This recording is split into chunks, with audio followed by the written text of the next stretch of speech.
What is going on, everyone? I hope you are all having a fantastic day. So I know that nowadays a lot of people aren't really book readers, and I have to say that I would definitely fall into that category myself. However, I do listen to a lot of audiobooks, and I just finished an amazing book called The 4-Hour Workweek by Tim Ferriss. And I am not exaggerating when I say that this has changed the entire way that I think of not only money, but how I value my own time. So I'm not going to do a boring book review because nobody really wants to watch that. However, there are 10 rules from this book that had a huge impact on me personally and showed me that early retirement is actually a pretty pointless goal. So today let's break down my 7 favorite rules of those 10 and talk about how understanding them for you could allow you to retire, well, now. Alright, let's jump right into it. Okay, so I am going to move through these 7 rules pretty quickly, but as someone who has listened to a ton of books on similar topics, I highly recommend that you either read this book yourself or get the audiobook like I did and listen to it, and I will leave links to both of those in the description below if you are interested in that. But the first rule that took me a minute to wrap my head around personally is that retirement is a worst-case scenario insurance policy. You see, for a lot of people, myself included for a long time, retirement, whatever that may look like for you, was the end goal. And for most people, that means that after 40 years of working really hard in your prime years, you finally get to just relax and do whatever you want because you finally have enough money saved up to do that. And that's great, but instead of viewing that as the ultimate goal, Ferriss suggests that you should actually think of this as the worst case scenario. And the reason for that actually ties into the second rule, which is that your interest and energy are cyclical. So circling back to that first rule, working for 40 years nonstop just for the sake of being able to relax and do nothing is not actually a healthy cycle or pattern for the human brain. Because as the second rule states, your interest in certain things and your energy and ability to do those things are constantly changing. Now, the form that this is going to take on in each of our daily lives is going to look a little bit different, but he actually talks about alternating periods of activity or working with periods of rest or not working, or at least not actively working for your income. Now, that word actively is really important there because I'm sure at some point you have heard of the term passive income, which is really the ultimate goal that would allow you to have those alternating periods of working and not working. And that actually brings us to the third rule, which is that less is not necessarily lazy. And this is one that I know I have and will continue to struggle with personally. For a long time, I felt like if I wasn't actively doing something that would benefit me either in the short term or the long term, then I was just being lazy.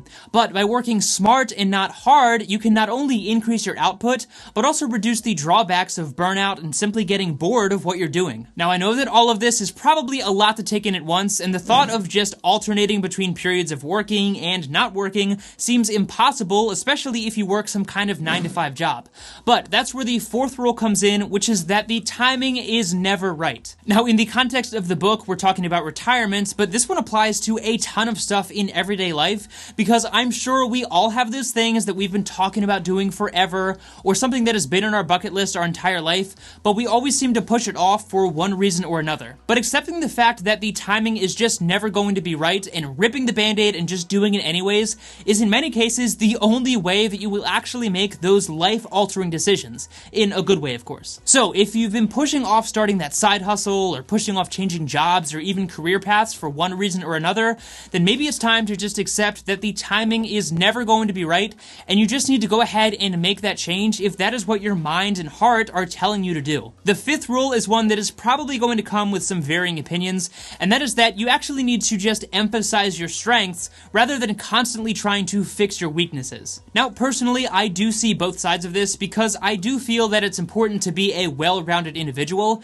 However, it's also true that oftentimes the individuals and companies at the top of their industry are there because they are hyper-focused on a specific skill, product, or service, and they know how to do that particular thing really well. So on an individual level, I wouldn't say that you should completely neglect your weaknesses, but I would agree that it is important to identify your strengths and lean into those things. because everyone is going to have those natural skills that give them an immediate advantage over the competition because they are naturally inclined towards those particular things. Now, the sixth rule is actually the one that had the biggest impact on me personally in so many different ways, and that is that money alone is not the solution. Now, of course, we have all heard the phrase that money can't buy happiness, and in a lot of ways that is true.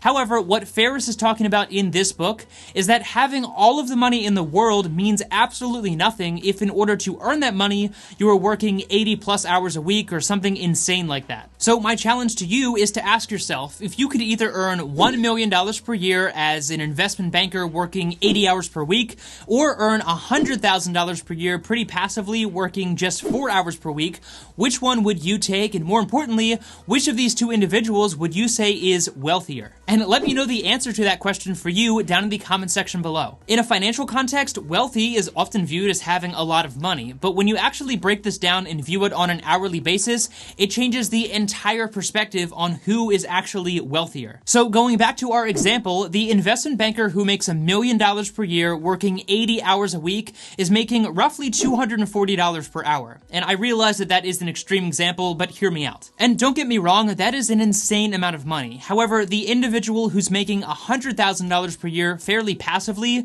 because they are only working 4 hours per week, is making a staggering $480 per hour, which is double what the investment banker makes. Now again, I realize that that is an extreme example, and making even $100,000 a year working just 4 hours per week probably sounds pretty awesome to most of us. But both of these individuals are extreme examples as far as earning is concerned, so ask yourself, which one is wealthier? The one with more income or the one with more time? You can always earn more money, but your time is your time and there is no getting it back. So identifying your end goals from a financial point of view is extremely important, because if you want to live the lifestyle of someone making $1 million per year, then you're probably looking at a little bit more sacrifice. But for a lot of us, the end goal really has nothing to do with a number in your bank account or a certain income threshold, but really it's all about the freedom to do what you want, when you want, with the people you want to do those things with. And in order to reach that goal, all you need is to just have enough money to make you happy and not be worried about your income constantly. Now again, there's actually 10 rules from this section of the 4-hour work week, but the 7th and final one that we're going to look at in today's video is that while distress, or just stress in general, is bad, eustress is good. Now, if you've never heard the term eustress before, no worries, because before reading the 4-hour work week, I had never heard of it either. But eustress means a regular or normal level of psychological stress that is actually beneficial and can help you grow over time. So while you definitely want to avoid bad stress and the release of stress hormones like cortisol, for example, some forms of stress and pressure can actually be good and can help improve you and grow your skills over time. Now, figuring out the difference between the two is the key, and that's going to take you some time to figure that out personally. However, you do need to have some level of stress and pressure in your life, because just as we see in nature, that is necessary in order to force you outside of your comfort zone and allow you to grow and build on your skills. Plus, it will allow you to better optimize your life, whether that be your workflow, your personal life, or something entirely different. So I know we just barely scratched the surface of these 7 tips, but the main thing that I want you to take away from this video, which is why I titled it what I did, is that you are capable of so much more than you probably think, and really all it takes is a change in your mindset and a strong desire to go after that better life. I know that sounds really cliche, like I'm trying to be some kind of motivational speaker, but I can say firsthand that these tips alone have truly changed the way that I view specifically my time, and I have implemented real changes not only in my personal life, but in the way that I run this YouTube channel and my business based on these 7 tips. So whether you're in the FIRE community, which is financial independence, retire early, or your end goal is just to retire pretty wealthy at 65, maybe reanalyze that goal, and instead of making that the best case scenario, make that the worst case scenario, and then set even crazier ultimate goals for you to achieve. So I would love to know your thoughts on these 7 tips and which one is your favorite. And if you do want to read all 10 of these tips from this section of the 4-hour work week, as well as all of the other fantastic information from this book, then I will leave a link in the description below to both the audiobook and the hard copy if you do want to check that out. And who knows, I might just have to replace one of these books behind me with this one because it had such a huge impact on my life. If you did get value out of this content and you want to help support me, the easiest way to do that is checking out some of my favorite financial tools down in the description below. many of which will give you some free money, which as always, we love free money. Be sure to hit the like button and subscribe to the channel for more content like this in the future. And of course, thank you so much for your time. I really do appreciate it. Take it easy, and I'll see you in the next one.